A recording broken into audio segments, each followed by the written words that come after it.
Secretary Whitty, thanks for sitting down with us for a few minutes today. My pleasure. Governor Martinez declared a state of emergency for the Animas River spill. What does that mean for farmers and ranchers? Well, what the state of emergency does is it frees up some resources so that the agencies can redouble their efforts in response.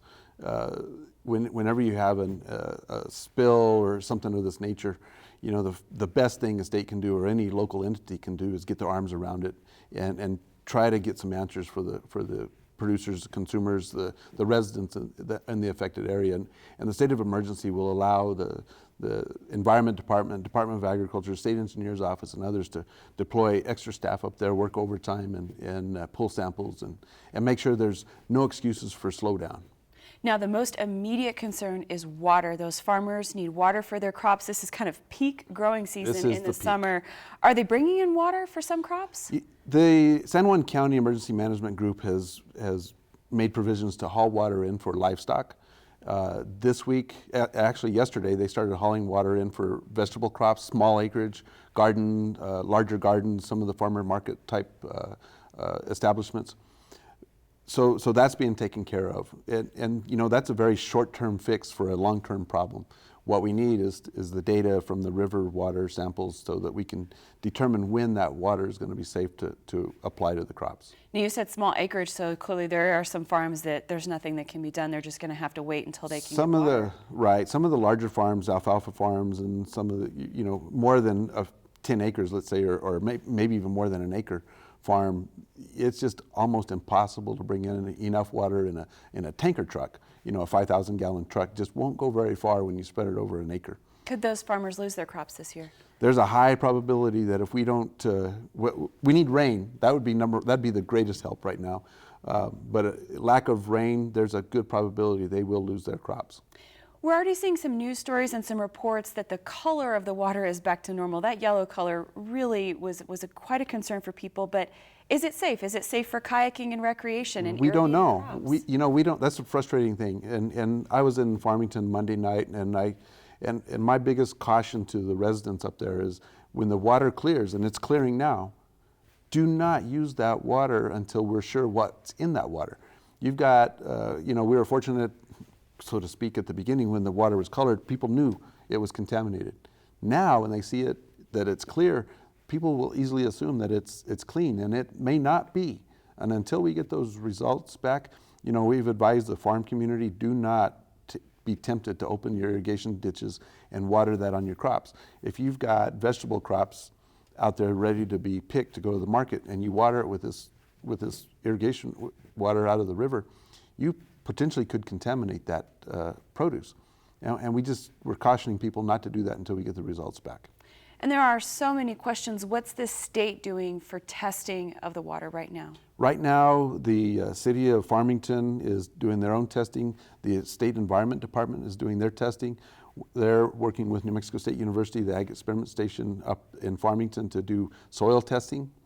And we're going to be comparing those results with what the EPA test results come back in so that we have a true, definitive answer on the level of contamination. We'll check back with you again in the future. Thank you for joining us this week. Thank you.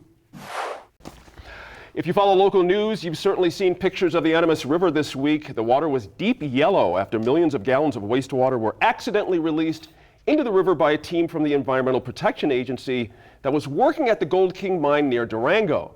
This is an important story for New Mexicans, including farmers, outdoor enthusiasts, and anyone who cares about the safety of our rivers. You can share your reactions to this developing story on our website, newmexicoinfocus.org. I'm joined at the table tonight by Tom Garrity from the Garrity Group PR. Carolyn Pars is back. She's from Mind Over Markets. Laura Sanchez-Rive from Sanchez Legal Solutions, and former State Representative Janice Arnold-Jones is here. Now, Tom, strong reaction from political leaders, especially Governor Susana Martinez, came right out and blamed the EPA and talked about accountability and all that kind of thing. Navajo President Russell Begay was in Durango for a meeting a few days ago. Very strong language there. We'll get to the Navajo Nation here in a little bit. But this is not an unusual circumstance to have these kind of things out there. There's lots of these situations in the West.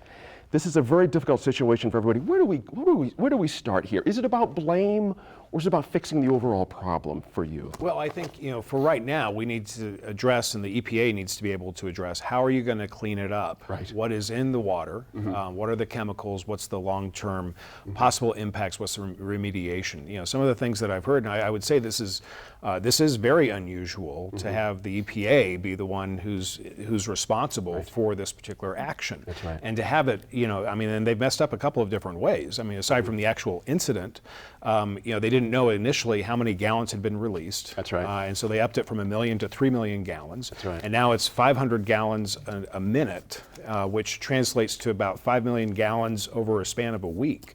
Right. So there's a lot of contaminant up there, and they just need to be able to very quickly rebuild the trust that they've done a very effective job at totally destroying in such a short amount of time. The amount of time it took them to, to make it known, 24 hours, to the people in Colorado. Their first news release, 2 days after the announcement. Right. So, they're not even following their own communications policy, which really makes you wonder if they're messing up the simple stuff. How are they going to be addressing the complex stuff of cleaning up the river and restoring the confidence that it's safe to drink? That's very well put. Carolyn, good to see you. Glad you're back. The idea of what's in those contaminants, the heavy metals, all that kind of stuff is a mystery. The color's one thing. That's just the point of entry, how we're shocked visually. But there's stuff settling in all over the place, and now that it's running clear north of us here, there's some trying to make us believe we've turned a corner already on this. That the worst is over, so to speak. But we have history on this, don't we? We do have history on this, and it can take 5 to 10 and beyond years, and we don't even know what really is being embedded into the sides of the river, right? And the children that swim in that, and the rafting that happens in it. So. That to me is just the media and the EPA, as you said, just trying to make good on what's happening right now. But we have a long way to go. That's right. Janice Arnold-Jones, good to see you. It's interesting, that picture of those kayakers, first of all, get out of the water. If you're in a kayak and the water is like a mustard yellow, I don't know why they were doing that, but I'm joking to bring up a point. A lot of recreation in that river, a lot of recreation, fishing, the whole thing. The economic impact here could last a long time. We're now starting to get to the point where we're talking about monies back from the government. Where should we go on that? Who should pay, how quickly, all that kind of thing. Well, I think the EPA contractor clearly stepped in it, and I think the likely scenario is they stepped on the edge of the dike and it broke, and they were trying to clean it up. But we've got a couple of things going here. The reason this is such a big story is the aesthetics. You can see it. Now, for those of us who are around water a lot, water has color. When it's bright yellowish orange, you pay attention. Right. But when you think about the EPA and their communication, Tom, you're right, it was terrible. The fact that they didn't notify the downstream participants, terrible.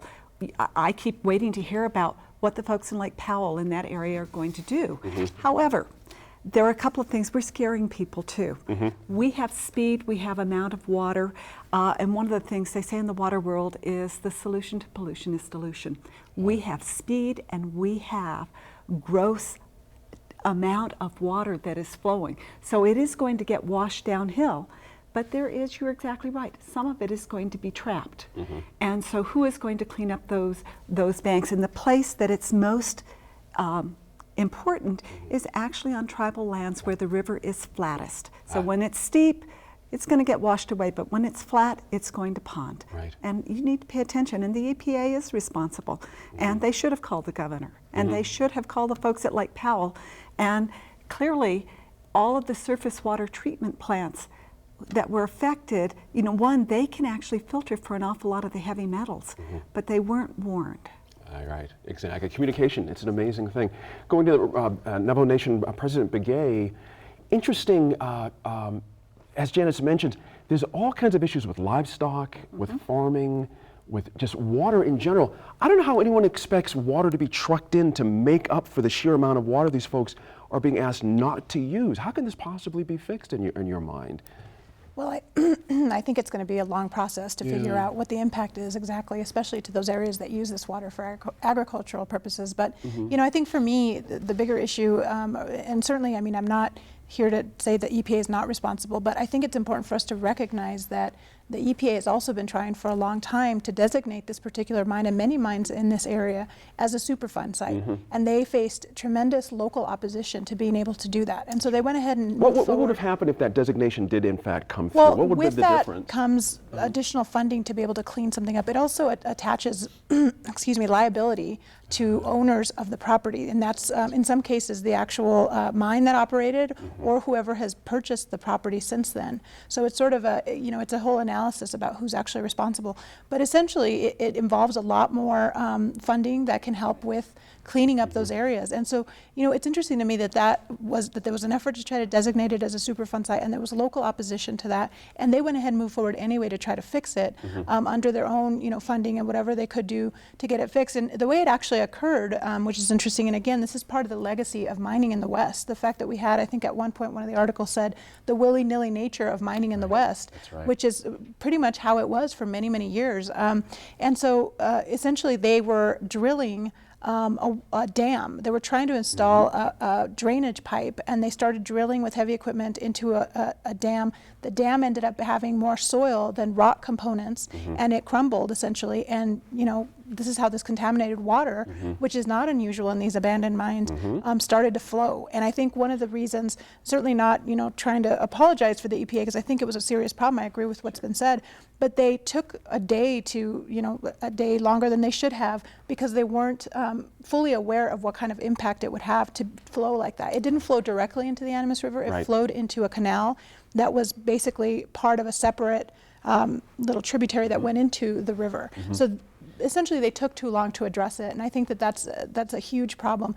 Some of the things that they've done to address at least the public perception of the public problem, they sent out Gina McCarthy, the administrator of EPA, to come out. That it's one of the first times that that any administrator has shown up to something like this to address people, to talk with them, to meet with them. And I think that was a really important move by the administration, and one that they should continue to address at that level. And now we've got our delegation sending letters and things, Tom, to the president asking for action as well. Absolutely. Laura hit on something in her description, and thank you for the Superfund designation. There is a huge difference there. But the idea of who's actually responsible here, for the public, a lot of this is, well, who owned the damn thing? Who was the original mining company? How come everybody seems to get off scot-free? That's a difficulty for folks. It is. I mean, it's like who begat who begat who begat who. That's right. Because That's right. This mine has been around since the 1920s. That's right. And so and it's been abandoned for decades. That's right. That's right. So, in essence, it becomes the responsibility of the caretaker.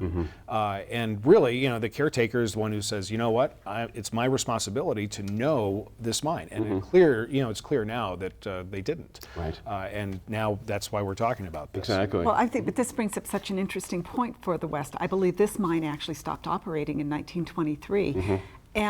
But it's not just here. Throughout New Mexico, we have abandoned mines, uranium mines in particular, and there is no longer any living record of ownership. And at that point, that is when you have got to count on your government to step up to the plate. We have in New Mexico for years been trying to actually close and cap abandoned mines. And it's tough because you do have to go through that ownership piece, and then you do have to find the money, and it's tough. Is it about political will as well in that, what you're describing? Well, I would say, I think at the beginning when I was serving, there was some reticence, and by the time I left the legislature, people were saying, why are we dragging our feet? But then it does get down to, do you have the resources to do it? There you go. Right there. Up next, Google is moving Titan Aerospace out of New Mexico. Could that hurt efforts to bring major companies to our state in the future?